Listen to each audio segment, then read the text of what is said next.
from North Dakota.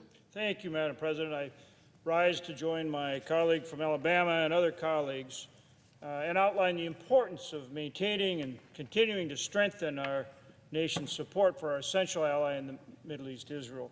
The United States-Israel partnership is vital for Israel. It's vital for the United States. It's vital for security in the world. It is vital in this global fight against terror. Israel needs our help. It needs our help to fend off numerous attacks from Iran and its proxies.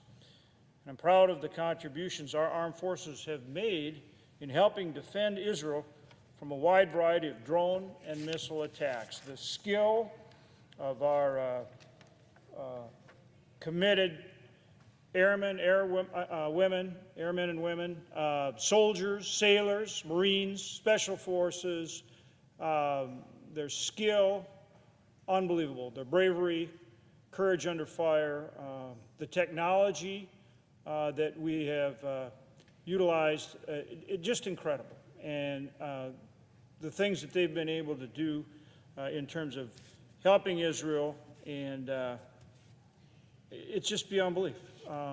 And so we commend all of them, but we need to continue. We need to continue. We need to help Israel defeat Hamas. They need our help to completely destroy Hamas's military capability. And we can't relent until that's done. This is not a one-way partnership. This is not just the United States supporting our ally, Israel. Israel is really the tip of the spear.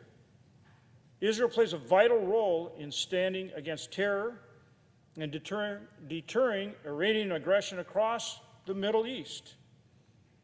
When you look at Hamas, Hezbollah, Houthis, and other groups, these are terrorists that are financed, trained, sponsored, and directed by Iran.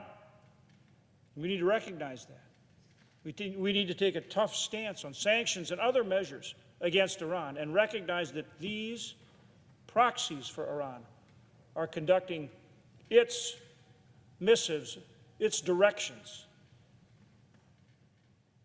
We are deeply appreciative of Israel's efforts to push back on Iran, on the Houthis, on terrorists, and all those who seek to destabilize not only the Middle East region, but across the world.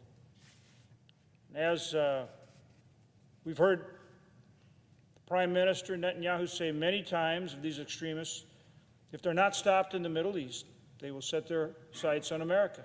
And they will, and they have, and they will continue to do so. Our partnership with Israel is based on our shared values and our shared commitment to freedom. Without that partnership, terrorists, extremists, and authoritarians would run rampant across the Middle East and other parts of the world, threatening the global economy and positioning themselves to threaten the United States directly. And so the peace and stability we seek in the Middle East will come as the result of a strong U.S.-Israel partnership, and that is emblematic of the type of relationships that we must have with our allies. We must stand with our allies and stand up against our adversaries.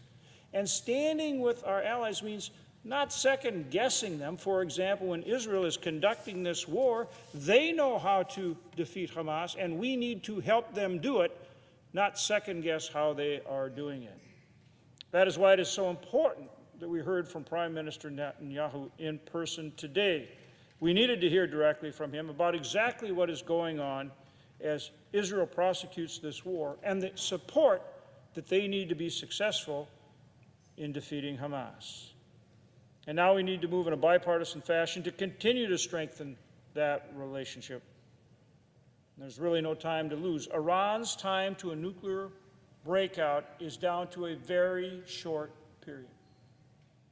We need to stand together and prevent Iran from developing and potentially deploying a nuclear weapon. Hamas remains a dangerous terrorist organization. Hezbollah presents a growing threat in northern Israel. The Houthis, backed by Iran, pose a threat to Israel and the wider region, in the Red Sea and the Arabian Gulf, attacking shipping from many different countries.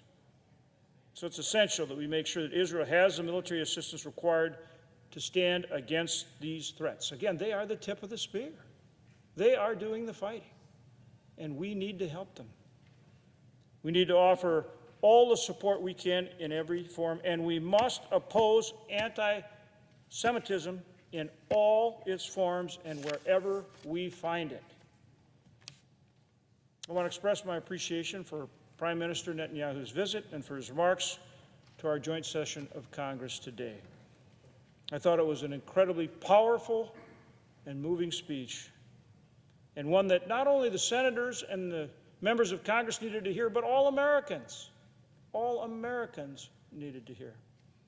And I hope that we can respond to the Prime Minister's visit by continuing to move in a bipartisan way to work with Israel to defeat the threats it faces and affirm our shared values, our shared commitment to freedom, liberty, and democracy. Standing with Israel is good for the United States.